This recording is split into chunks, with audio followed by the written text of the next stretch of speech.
7 நாட்கள் 7 நிறங்கள். எந்த நாள் எந்த நிறம்? ஞாயிற்றுக்கிழமை. வாரத்தின் முதல் நாளாக ஞாயிறு உள்ளது. ஞாயிறு என்றால் சூரியன் என்று அர்த்தம். இந்த நாள் முழுக்க சூரியனின் ஆதிக்கம் அதிகம் இருக்கும். அதனால் சூரியனின் நிறமான தன்னம்பிக்கையை அளிக்கும் செம்மஞ்சள் நிறத்தில் ஆடைகளை அணிவது அவரது அருளை பெற்றுத்தரும். சூரியன் வெற்றியையும் ஆதிக்கத்தையும் தரும் கடவுள் ஆவார். திங்கள்கிழமை. திங்கள் என்பது சந்திர பகவானின் தமிழ் பெயர். திங்கள் அலுவலக முறைப்படி வாரத்தின் முதல் வேலை நாளாக இருக்கிறது. அன்றைய நாளில் சந்திரனின் ஆதிக்கம் அதிகம் இருக்கும். அன்று சந்திரனின் ஆசியை பெறுவது அவசியம். சந்திரனின் மனம் குளிர வெண்ணிற ஆடை அணிய வேண்டும். வெள்ளை உடை அணிவதால் வேலை நாளில் பரபரப்புகள் குறைந்து மன அமைதி கிடைக்கும். சந்திரன் மனம் மற்றும் உணர்ச்சிகளுடன் தொடர்புடைய கடவுள் என்பதால் நல்ல உணர்வினை தருவார். செவ்வாய்க்கிழமை. செவ்வாய்க்கிழமை செவ்வாய் கடவுளின் தினமாகும். செவ்வாயின் அதிபதியான அங்காரகன் மற்றும் முருகனை வழிபட உகந்த நாளாகவும் உள்ளது. செவ்வாய் அன்று அங்காரகனுக்கு பிடித்த சிவப்பு வண்ண உடை அணியலாம். இந்நாளில் சிவப்பு நிற ஆடைகள் அவர்களுக்கு உறுதியான மனநிலை ஏற்படும். சிவப்பு வண்ணம் ஒருவருக்கு தைரியத்தையும் தன்னம்பிக்கையையும் அளிக்கிறது. சிவப்பு உடை அணிவதால் அந்த நாளில் ஏற்படும் தடைகளை உடைக்கும். புதன்கிழமை.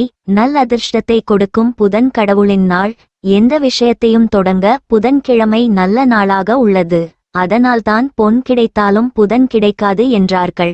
புதன் கடவுளுக்கு விருப்பமானது பச்சை நிறம். அந்த நிறத்தில் உடையணிவதால் அவரது ஆசியை எளிதில் பெறலாம். புதனின் ஆசி கிடைத்தால் மட்டுமே ஒருவரால் தொழிலில் வெற்றி பெற முடியும். பணம், வியாபாரம், அறிவு, அதிர்ஷ்டம், தந்திரம் ஆகியவற்றிற்கும் அதிபதி புதன்தான். பச்சை நிறம் எப்போதும் மன அமைதியையும் அதிர்ஷ்டத்தையும் கொண்டுவரும். வியாழக்கிழமை. வியாழன் என்று தேவகுரு பிரகஸ்பதி அழைக்கப்படுகிறார். குரு ஆதிக்கம் மிகுந்த இந்த நாளில் தட்சிணாமூர்த்தியை வழிபாடு செய்வார்கள். வியாழனுக்கு உகந்தது மஞ்சள் நிற உடைகள். இந்த உடைகளை அணிந்தால் குருவின் அருள் கிடைக்கும். மன அமைதியும் வாழ்வில் மகிழ்ச்சியும் உண்டாகும். இன்றைய நாளில் நல்ல காரியங்களை செய்தால் அது மேலும் மேலும் வளரும் என்பது நம்பிக்கை. வெள்ளிக்கிழமை. வெள்ளிக்கிழமையின் அதிபதி செல்வத்தின் கடவுளான ஸ்ரீலட்சுமி தேவி. பொதுவாக வெள்ளிக்கிழமை அனைத்து கடவுள்களையும் வழிபட உகந்த நாளாக உள்ளது. அன்று கோயில்கள் முழுவதும் மக்கள் கூட்டம் நிரம்பியிருக்கும். ஹிந்து மதம் மட்டுமல்லாது வெள்ளிக்கிழமை அனைத்து மதத்தினருக்கும் வழிபாடு செய்ய ஏற்ற நாளாக உள்ளது. இந்த நாளில் சிவப்பு மற்றும் வெள்ளை நிற ஆடைகளை அணிவது செல்வத்தையும் செழிப்பையும் தருகிறது.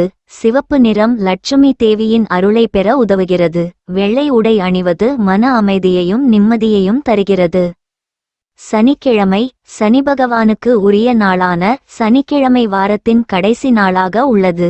சனி பகவானின் ஆதிக்கம் நிறைந்த நாளாக இருப்பதால் அன்று கருநீலம் மற்றும் கருப்பு நிற உடைகளை அணிந்தால் அவரது அருளை பெற்று தருகிறது. இந்த நிறம் ஒரு நபருக்கு நீதி மற்றும் எதிர்ப்பினை குறைக்க உதவுகிறது. கருப்பு உடை அணிவதால் சனி பகவானின் தீவிரம் குறைந்து நல்ல அருள் கிடைக்கும். சனிக்கிழமை தவிர மற்ற நாட்களில் கருப்பு உடை அணியக்கூடாது.